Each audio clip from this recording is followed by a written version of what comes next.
So guys, ulam namin ngayon ay gising-gising. Samahan niyo ako magluto guys ng gising-gising. Tara, let's start na agad. Wala nang intro-intro pa. Sa kawali, maglagay ng bawang, mantika.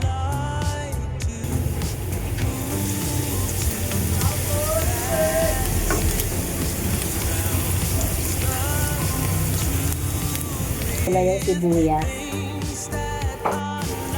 So, yung ating menu for today is gising-gising. Gigisa ko lang ito, guys. Then, pagka mabango na siya, guys, lagay ko na yung luya.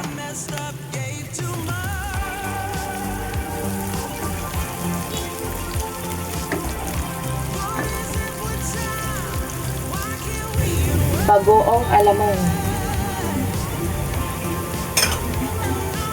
Sigisa lang to guys.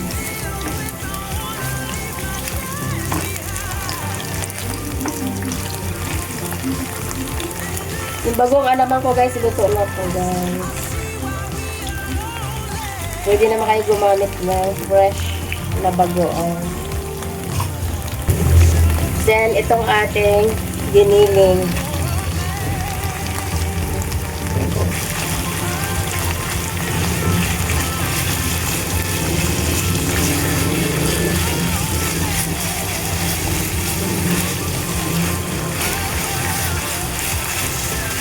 Gigisa lang natin to guys hanggang maging brown itong ating giniling.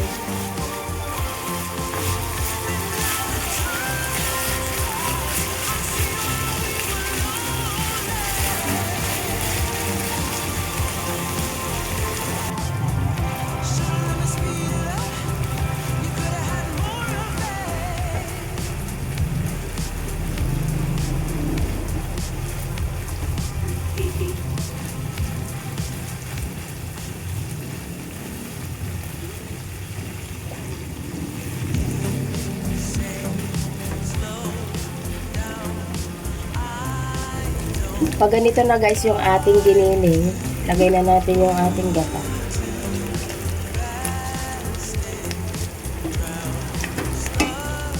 Yung ating gata.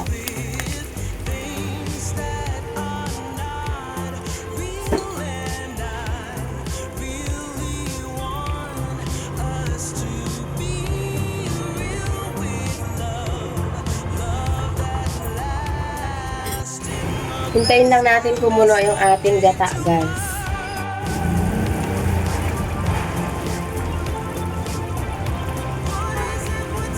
Ayan, guys. Yung ating string beans or sitaw.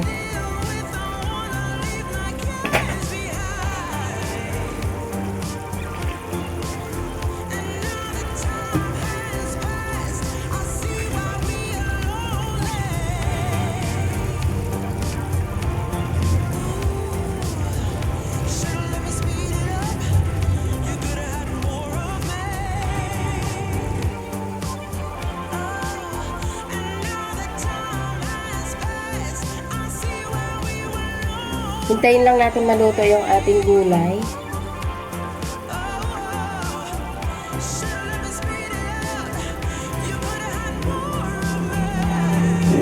Takpan muna natin guys para maluto yung ating mga gulay.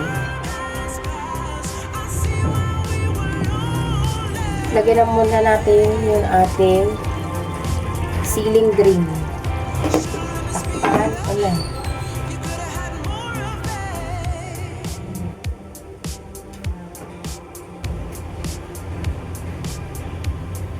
Okay, let's check our menu.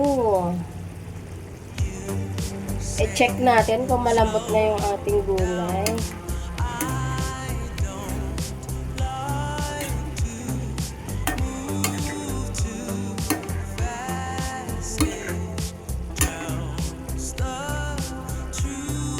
Okay, medyo malambot na.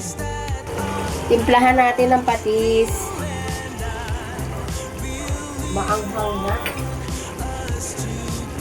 Then, ating paminta.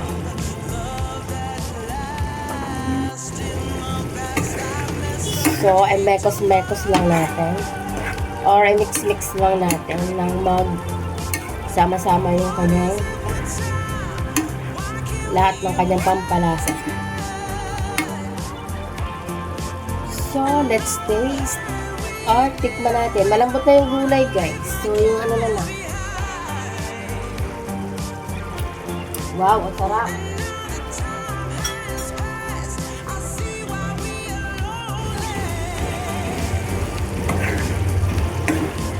So, ito lang yung ano sa gising-gising natin, guys. Maanghang siya, guys. Kaya nga siya gising-gising.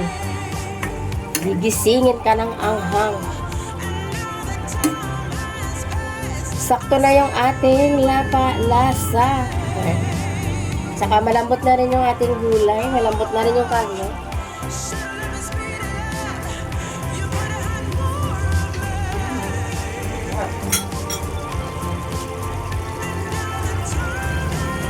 So, ayan guys, luto na yung ating gising-gising.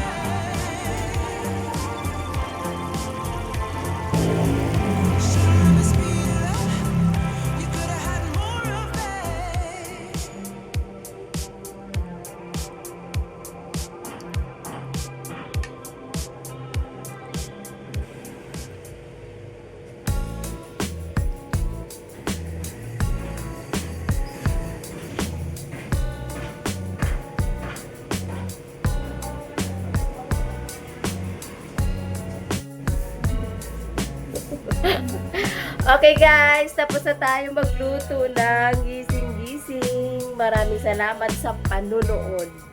Okay? Hanggang sa muli. Bye-bye.